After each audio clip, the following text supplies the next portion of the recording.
My dear brothers and sisters, I am Father Dr. Patrick Dsouza. Today I am going to reflect on St. Matthew's Gospel, chapter 14, verses 22 to 33. On these verses of the Gospel, I am going to reflect. The entire Gospel passage is available on Google. It would be good to read this passage from Google in order to have a clear and thorough understanding of the message of this passage. The theme of the passage is Jesus walks on the water. In this Gospel passage, Matthew describes the miracle where Jesus walks on the water to strengthen the faith of his disciples. This miracle of Jesus walking on the water takes place immediately after he had miraculously fed 5,000 men and their families. While he dismissed the crowd, Jesus is very sensitive to the needs of his disciples. He was aware of the fact that after distributing food to around 5,000 men and others, his disciples were tired, and therefore he sent them away and began to dismiss the crowd himself. By doing this, Jesus teaches us that every leader of the people needs to be sensitive to the needs of the people under his care, and he needs to look after their needs and try to minimize their difficulties and hardships. He went up on a mountainside by himself to pray. Later that night, he was there alone. In spite of the fact that Jesus had been busy the whole day and needed some rest, he wanted to spend time with his heavenly Father and pray to him. By doing this, Jesus has taught a very important lesson not only to his disciples but also to all of us, that our work and our prayer life should go hand in hand, and both these aspects are very necessary for the disciples of Jesus. The thinking of some people that our work is our prayer has no place in the vocabulary of Jesus. He wants us to give importance to both our prayer life as well as our work. That's the reason why, instead of correcting Mary on the insistence of Martha, Jesus tells Martha, Mary has chosen the good part, which shall not be taken away from her. And the boat was already a considerable distance from the land, buffeted by the waves because the wind was against it.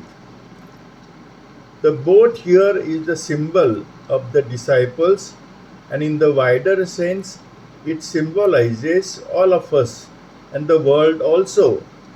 The boat was buffeted means it was storm tossed, pounded, or attacked by the waves. In our case, and in the case of the people, it would mean that we or the people are attacked, pelted, and knocked by our adversaries or by those who want to harass us or destroy us for some reason or the other. Very often, the reason could be jealousy or differences in the viewpoints, or even our faith in Jesus Christ when the adversaries are against Christianity and the teachings of Jesus. These people then would like to destroy us, assuming falsely that they can defeat our spirit or defeat the purpose of God. Shortly before dawn, Jesus went out to them, walking on the lake. When the disciples saw him walking on the lake, they were terrified. It's a ghost, they said, and cried out in fear. Why did the disciples say that it was a ghost when they saw Jesus walking on the lake? It was because of the belief of the people in that area that the people who had died during the sea journey would be turned into ghosts. and they would be cited by the people. There is nothing unusual about the disciples crying out in fear because most of the people are afraid of the ghost, and when they imagine the presence of a ghost, they get afraid.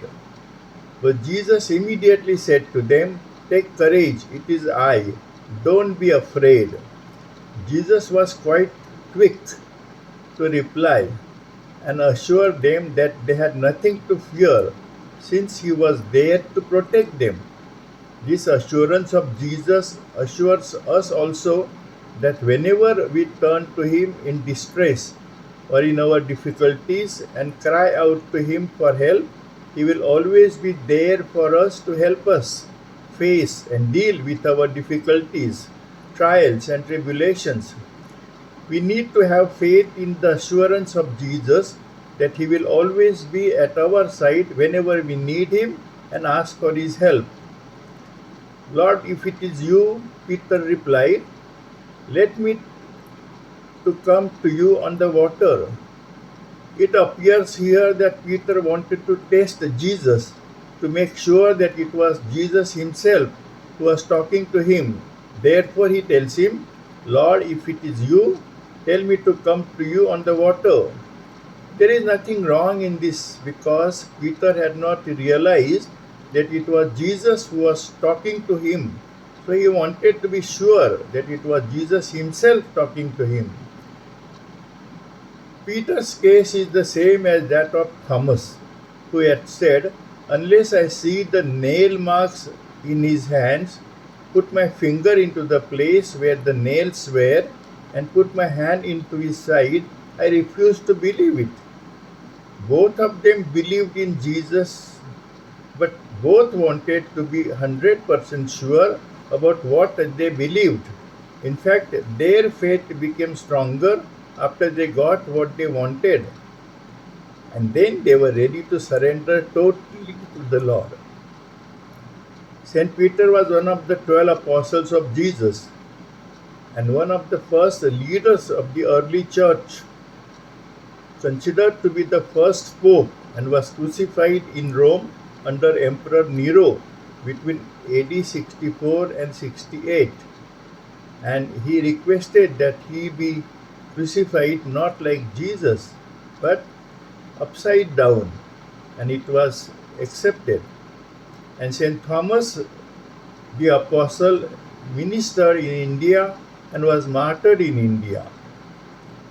"Come," he said. Then Peter got down out of the boat, walked on the water, and came towards Jesus. But when he saw the wind, he was afraid, and beginning to sink, cried out, "Lord, save me." Jesus accepts the request of Peter and asks him to come to him. In the beginning, Peter is very enthusiastic to go to Jesus, walking on the water as Jesus had done, and he does succeed in walking on the water with the strength of his faith in Jesus. Soren Kierkegaard, a Danish theologian, philosopher, poet, social critic, and religious author who is widely considered to be the first existentialist philosopher, has called the decision to follow Jesus a leap of faith, like jumping off the cliff. We must be willing to risk everything to believe in Jesus and to follow him. For Peter, it was leaving the boat. That's why he was willing to get down out of the boat and walk towards Jesus. But as soon as he saw the wind, he got afraid and began to sink. It shows that as long as Peter had faith in Jesus and his attention was focused on Jesus, he could walk on the waters. But as his attention went towards the wind and probably towards the raging waters, his faith began to dwindle and he began to sink. The lesson for us is very clear.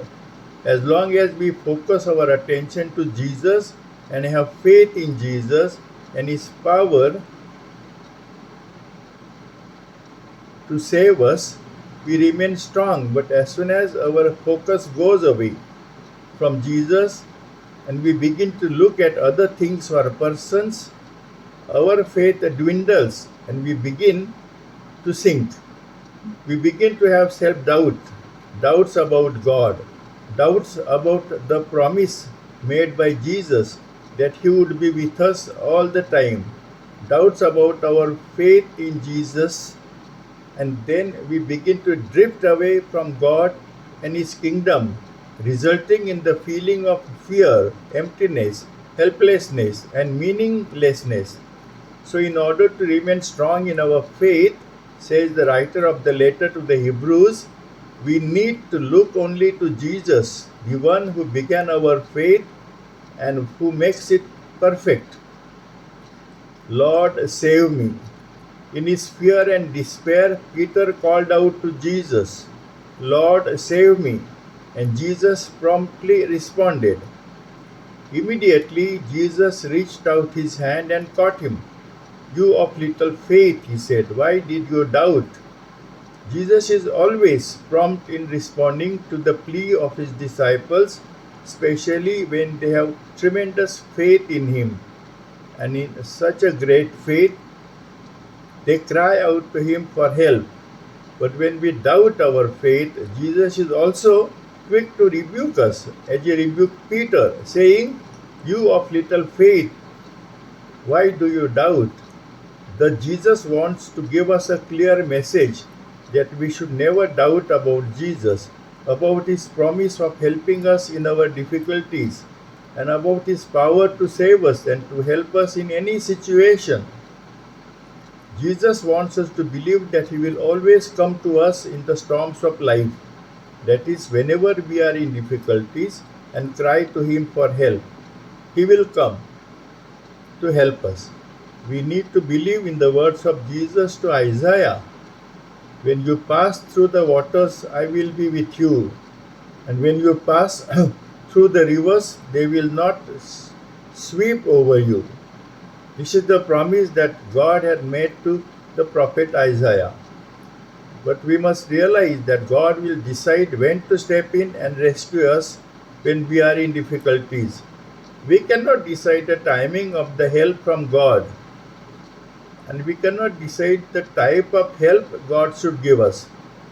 It is God who will decide that, and it may not be the time when we want him to come to help us.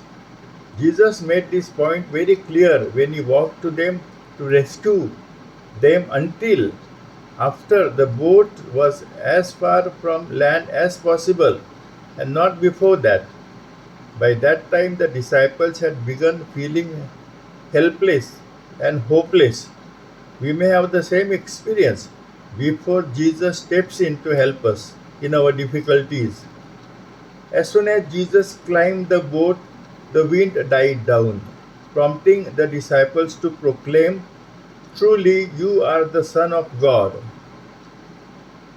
So, as soon as Jesus comes into the boat, the wind dies down, signifying that Jesus brings peace. Jesus is the reason for peace in our hearts. We will have peace in our hearts when we are with Jesus, and when Jesus is with us and in our hearts. The faith formation of the disciples was completed with the proclamation of the disciples, Truly you are the Son of God. This utterance of the disciples is the expression of their faith that Jesus is the Son of God.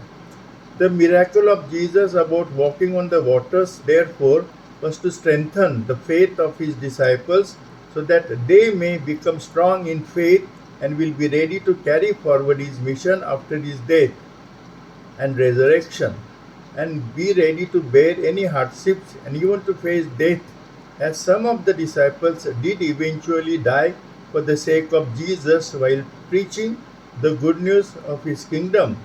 And even today, so many of his disciples are undergoing many trials and tribulations and are also facing death and becoming martyrs for the kingdom of God. My dear brothers and sisters, I'm grateful to you for watching this video with attention and love. Please send this reflection to all those whom you love, and all those who love you, and also to all your other contacts, so that they too may receive God's grace and blessing by reading and reflecting and practicing it. And you also will get God's blessing and your family for doing His work. I also have my channel on YouTube on which you can view my videos featuring psycho-spiritual themes which will help you personally and also your family members, friends, and the near and dear ones. Please subscribe to my channel and request all your contacts to do the same so that they too will benefit from my videos. The name of my channel is Father Dr. Patrick Dsouza. May God bless you and be with you. Thank you.